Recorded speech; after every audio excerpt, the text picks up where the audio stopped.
కాకుండా ఇంకా సత్సంగ కార్యక్రమాలు, ఆన్లైన్ ప్రవచనాలు, హోమాలు, భక్తి, యోగం, ధ్యానం, తర్వాత అలాగే కోటి దీపోత్సవము, పుస్తక ప్రచురణ కూడా జరుగుతుంది. అలాగే బాల చైతన్య కార్యక్రమాలు, యువ చైతన్య కార్యక్రమాలు, విద్యాసేవ, ఆరోగ్యము, మహాభాగ్యము, తర్వాత అట్లే మొక్కలు నాటే కార్యక్రమం, వృక్షో రక్షిత రక్షిత సేవ. మన స్కూల్ ఒకసారి నాటాం కదా, గుర్తుంది అందరికీ. సో ఇలాంటి అన్ని కార్యక్రమాలు జరుగుతూ ఉంటాయి. ఈ ట్రస్ట్ ఎక్కడుందో తెలుసా మనకు? మాతాజీ ఎక్కడ ఉంటుందో తెలుసా? సరస్వతి శాస్త్రీనగర్లో మాతాజీ ట్రస్ట్ ఉంటుంది. అక్కడ ఎవరైనా మన పేరెంట్స్, అమ్మ నాన్న వాళ్ళు కూడా అక్కడికి వెళ్ళచ్చు. సండే కూడా పిల్లలు కూడా స్పెషల్ కార్యక్రమాలు ఉంటాయి. అంటే ఆటలు పాటల ద్వారా భగవద్గీతని నేర్పించడము, కొన్ని పద్యాలు నేర్పించడము, అవన్నీ కూడా ఉంటాయి. సమ్మర్ క్యాంప్స్ కూడా మాతాజీ కండక్ట్ చేస్తారు. సో అవన్నీ మనకు తెలిసినప్పుడు ఇట్లా పాంప్లెట్లు పంపించినప్పుడు మీరందరూ కూడా సమ్మర్లో కూడా పాల్గొనవచ్చు. అలాగే ఎవరైనా మన టీచర్స్ అయినా సరే, లేకపోతే మన పేరెంట్స్ అయినా సరే, ఎవరైనా వాలంటీర్గా పాల్గొనాలి కార్యక్రమాలు అన్నప్పుడు తప్పకుండా వెళ్ళవచ్చు. తర్వాత ఇతరులు ఇప్పుడు అందరూ మన టీచర్స్ అందరూ ముందుకు వచ్చి మాతాజీ పుస్తకాలు వచ్చి మీరు భగవద్గీత బుక్ తీసుకొని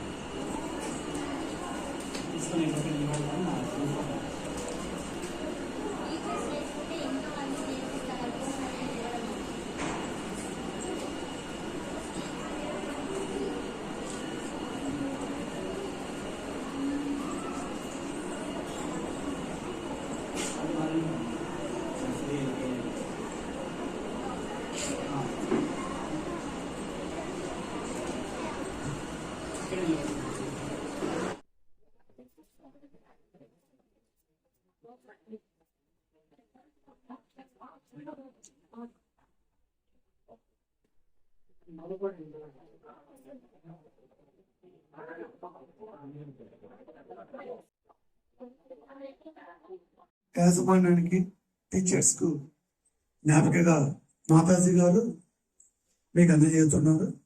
అభినందన, నమస్కారం. అందరికీ హరి ఓం, శ్రీ హరి ఓం. అందరు బాగా చదువుతున్నారా? మనకి ఈ సంవత్సరం మన ట్రస్ట్ కూడా రాష్ట్ర స్థాయి భగవద్గీత పఠన పోటీలు నిర్వహించడం జరిగింది. ఇందులో మన రాష్ట్రంలో ఉన్నటువంటి అనేక జిల్లాలలో, అనేక పాఠశాలల నుండి అనేక వేలాది మంది పిల్లలు, విద్యార్థులు ఈ పోటీలో పాల్గొన్నారు. థౌజండ్స్ ఆఫ్ చిల్డ్రన్ పార్టిసిపేట్ చేస్తున్నారు. వీళ్ళలో వచ్చేసి ముందుగా స్కూల్ లెవెల్ కాంపిటీషన్స్ అయిన తర్వాత జోనల్ స్థాయిలో కాంపిటీషన్స్ కు కొంతమంది ఎంపికై ఉన్నారు. మన స్కూల్ నుంచి కూడా జోనల్ స్థాయికి ఉన్నారు. తర్వాత రాష్ట్ర స్థాయి కాంపిటీషన్స్ అన్నటువంటివి జరుగుతుంది, స్టేట్ లెవెల్ కాంపిటీషన్స్. మన పాఠశాల నుండి అక్కడి వరకు కూడా రీచ్ అయి ఉన్నారు. సంతోషం. నెక్స్ట్ టైం ఇంకా బాగా అందరూ కూడా భగవద్గీత శ్లోకాలు నేర్చుకుని రాష్ట్ర స్థాయిలో కూడా బహుమతి పొందడానికి ప్రయత్నము చేయవలసి ఉంది.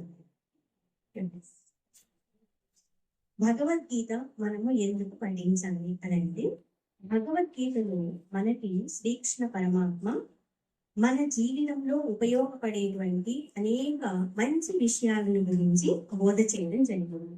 భగవద్గీత ఎవరెవరికి చెప్పారు? కృష్ణుడికి ఫ్రెండ్ అవునా? ఓకే. అర్జునుడు అవునా? నేనైతే కృష్ణుల వారు అర్జునుల వారికి బోధ చేసి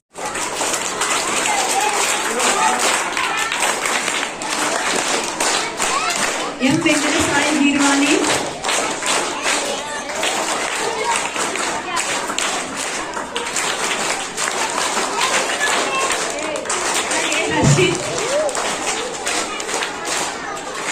డి నాగవేద కార్తిక,